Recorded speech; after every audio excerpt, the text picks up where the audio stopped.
I'm delighted to be joined by Jules Lund. Jules, thank you very much for joining us. Thank you, David. Great to be here. So, you were here around about this time last year launching a thing here in the UK, weren't you? Tell me more about Tribe and how the last 12 months has been.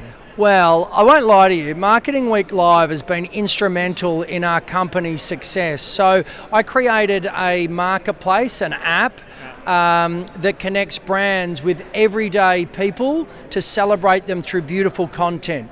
And so we launched it here in the UK this very stage 12 months ago, and we've since worked with 1,000 brands, and a lot of those have come from this event. It's been absolutely valuable for us, so naturally we wanted to come back.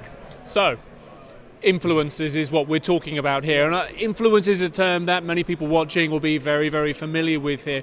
But I just want to throw a new term at you that I know you've been talking about, the micro-influencer. Yeah. Apart from perhaps being short, what is a micro-influencer, and why should the people here, why should brands be interested in what they are and what they bring? Well, we classify a micro-influencer to have between 3,000 and 100,000 followers on social media. Okay. It can be Facebook, Instagram and Twitter.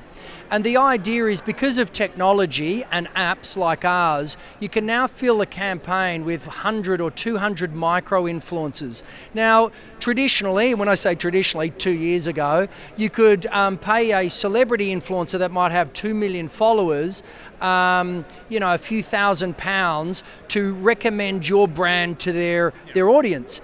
Whereas now, you can have 200 or 300 micro-influencers do the same. The difference between the former, which is one top-tier influencer, or a celebrity influencer, is they've only got one piece of content to repurpose, whereas over here you have 300 pieces of content. And it's now the next step of influencer marketing, which is about the influencer-generated content. So you've heard of UGC, user-generated content. Well, there's now such a thing as influencer-generated content, and brands now can use that in their EDMs, their blogs, websites, and even in their billboard campaigns. So I start to see how this all comes together. Typically, a large brand may have a couple of specialists within their team who would, manage influencers, manage those campaigns. When you start looking towards micro-influencers and you're looking at tens, hundreds of micro-influencers, that's a lot of talent for a person to manage. So you're going to tell me that's where you need a platform to try and manage them, right? Bingo, David. You got me. You win the raffle. We do it all through a workflow solution that is pure tech. We work at scale. Like, we've worked with 6,000 brands. Today there would be 20 brands that upload their brief into the app, and they would get around £100,000 worth of content submitted through our platform today. What sort of brands are we talking about here? Does it span every known the brand tree? So in the app at the moment, you will have Amazon, you will have Magnum ice creams, you will have all sorts of different brands. And, we had Facebook Messenger in there the other day. You can have fashion brands, food brands. As I say, we work with 6,000, but it's really about tapping into everyday people. And for brands, having genuine advocates is an unbelievable way to empower real advocacy at scale. Okay, so I want to come back with another point of view here that I've heard expressed by a number of editors of titles who I wouldn't say there's been a rebellion against the idea of influencer marketing before. Here we go. No. Bring out the big guns, David. I heard you were going to be hard-hitting. But that's, and you said it yourself, Spit it out, mate. Come on, you're going to say the advocacy isn't real. And I think that's a real challenge.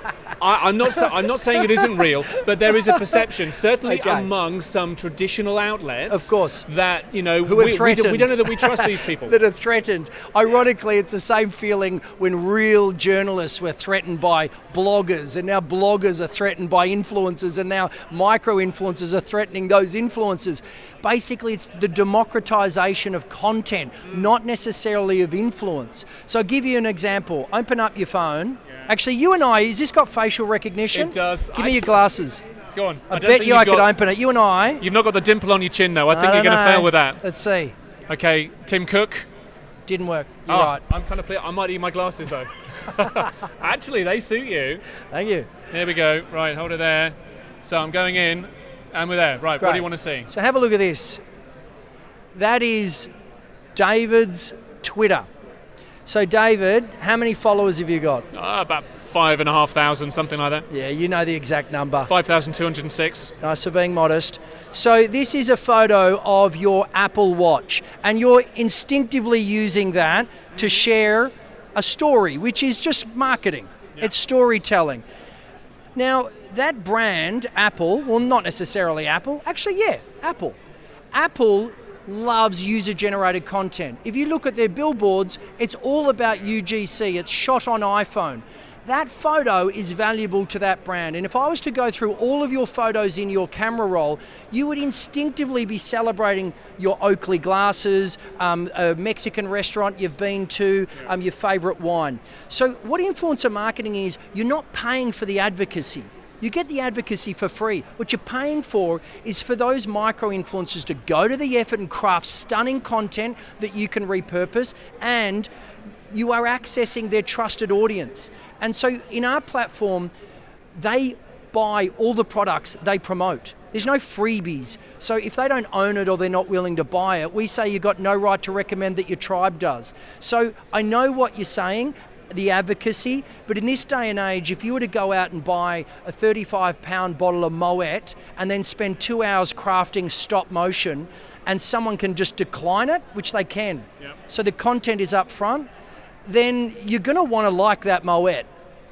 Sure, yeah. Because you've just paid money. You're out of pocket unless you like that champagne.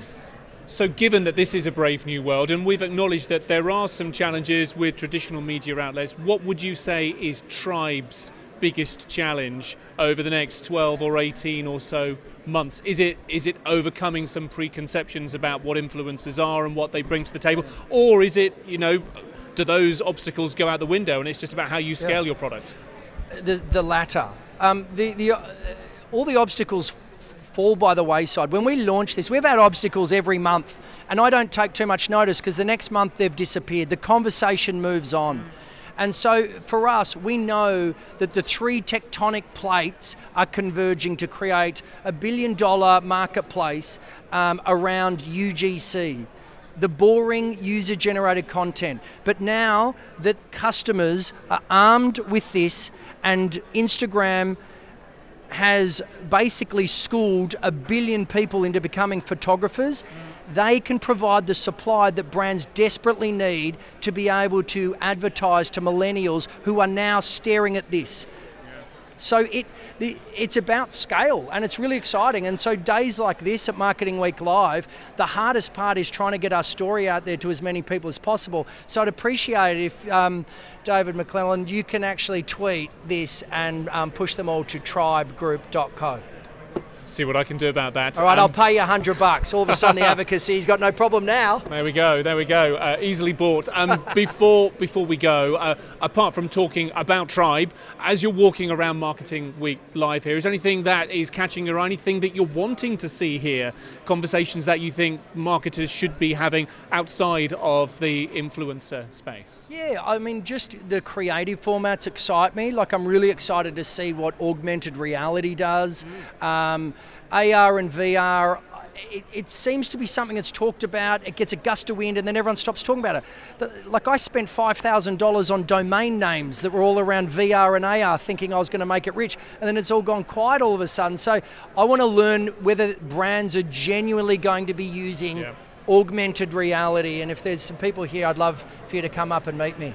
Yeah, absolutely. Well, in fact, just before you came on here, we're chatting with the guys from Prezi, and they were chatting about a session that they did this morning. So my view is that there was a lot of hype around AR and VR 2 or 3 years ago, and as per usual, it was hype. Give it another 2 or 3 years, and that's when we start to see the value of it. So yeah, that was a great chat. I think there's a good conversation to be had there. I think you've got a real profession in this. You should do this more often. Yes, so should you. Listen, Jules, been really good to speak to you today. Thank you for bringing your energy to Marketing Week Live. Thank you. Cheers.